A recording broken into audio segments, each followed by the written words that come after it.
back to the Diabesties channel. Jazz over here, and today we are back with one more Type 1 talks. And these are turning out to be some of my favorite times because it's just you and me and so much to talk about and so much to share. So today's Type 1 talk is something very close to my heart, and it's all about Type 1 and tattoos. That's right. So a lot of you must be knowing that I have quite a few tattoos, and we're going to talk about the entire process of getting a tattoo and what it means to get a tattoo with type 1 diabetes. So tattoos are a debatable, controversial topic, but I think it's a personal choice, right? Some people like it, some people don't like it, and that's totally fine.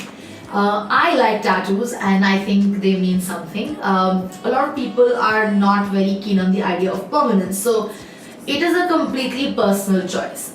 But the fact that you have diabetes does not mean that you can't get a tattoo. This was actually one of the things that people told me when I got type 1 diabetes is that, oh, you can't get a tattoo now. And I was just like, no, you ain't no telling me what I can or cannot do. No, that's not happening. You can get a tattoo if you're type 1 diabetic. You just need to be careful about a few things. So let's start, right? Firstly, before getting a tattoo, really make sure that you want a tattoo. And take some time designing your idea. So spit it out. Another general tip that I have for type 1s and non-type 1s is that try to get a tattoo that you can't see every day. So yeah, I have a few tattoos that I can see every day, but I have a couple that I can't. And what that helps is with that, sometimes when you're you just get a glance of it and it reminds you that you have a tattoo over there. But something that you see every single day could be a little bit boring, or it could become monotonous. So I like to have tattoos in places that I personally can't see every day. So people ask, like, why would you get a tattoo that you can't see? And I'm like, it's for that element of surprise. Let's start with the general safety and general precautions that anybody should be taking. Number one, make sure that it's a licensed and credited tattoo parlor. And this is very, very important. You don't want to go into like a shady place that's using old equipment, and this is something that you're getting inside your body, and it's important that it's a safe, sterile, clean environment, right? Because eventually it's piercing your body. You don't want bacteria and other dirt to be going in. So make sure it's a licensed, certified place which has experienced artists. Experienced artists are very, very important, not just for your aesthetic of the tattoo, but for the technique of actually stippling your tattoo.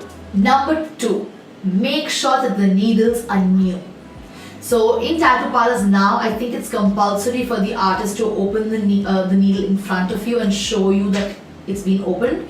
But make sure that you see that your needle is being opened in front of you from a sealed pack, right? So this is just like taking a blood test. You need to have a new needle, otherwise there are tons of risks of infections, STDs. Don't want to even get into that. Third tip is make sure that your tattoo artist autoclaves his instruments between clients. And autoclaving is basically really sterilizing the equipment. And it's again compulsory for tattoo artists to do this, so make sure that your tattoo parlor does that. But for a type 1 diabetic, a tattoo is a wound ultimately, right? It is a scar. It is a wound that your body has bared and it has to heal. So once it's healing, it will scab, it will sort of fall off, and finally you have the tattoo. But as you know, type 1 diabetics, the healing process is slightly slower. So you need to make sure that you take care of your tattoos.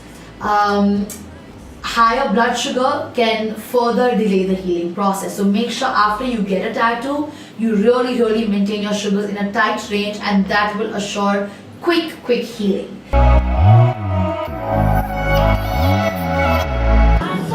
I've had 4 sugar tabs, so it'll take about 10 minutes for it to come up to like 110. I remember one of my tattoos has taken the longest time to heal because my sugars were always above 200, and I've seen the effect of that. So you need to make sure that that your sugars are in a controlled range after you get a tattoo. And next thing that you need to take care about is infections. like any other part of your body or any other open wound, a tattoo can get infected. And especially when you have type 1 diabetes, you're more at the risk of infection, especially if your sugars are not controlled. So again, the option over here is to make sure that your sugars are super controlled so that your tattoo heals beautifully and it looks super awesome after. The next thing is to try to get the location of your tattoo slightly better, right? So that would be avoid places which have less circulation, like your feet, your toes, your ankles. These have less circulation for type 1 diabetics, and try avoid getting tattoos at these places because the healing process would be a lot slower. Finally, now what happens when you're actually getting a tattoo? So a few things that you should keep in mind at the process of going, and that is make sure that you don't get a tattoo if you're under 18. Check your blood glucose level before and after. Also, when you are getting your tattoo, because it's applied pressure and because it's causing pain to your body, your blood sugar tends to rise because it's causing some kind of physical stress to your body. So your blood sugars are likely to rise.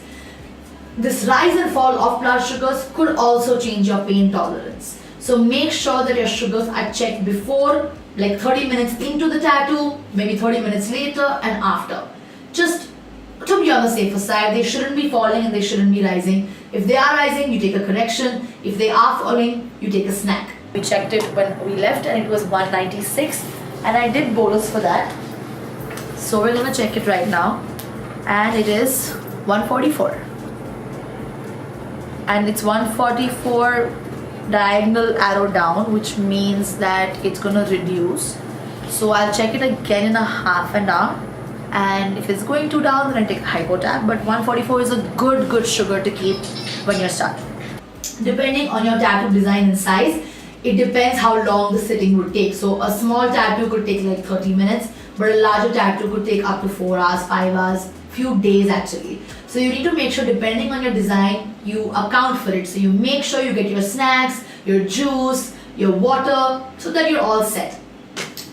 Now a lot of people have asked me, does it really pain to get a tattoo? And I'm not gonna lie to you all. It does pain slightly for me. I have gotten quite a few tattoos and I can totally bear the pain. Different areas of your body have different pain thresholds, and any bony area would pain a lot when you're getting a tattoo. Anything else might not pain too much. It totally again depends on your pain threshold. But I think for type 1 diabetics, because we take so many injections, our body is kind of used to that. So imagine that Nova Rapid injection that you take multiple times super fast. So let me show you some of my favorite tattoos.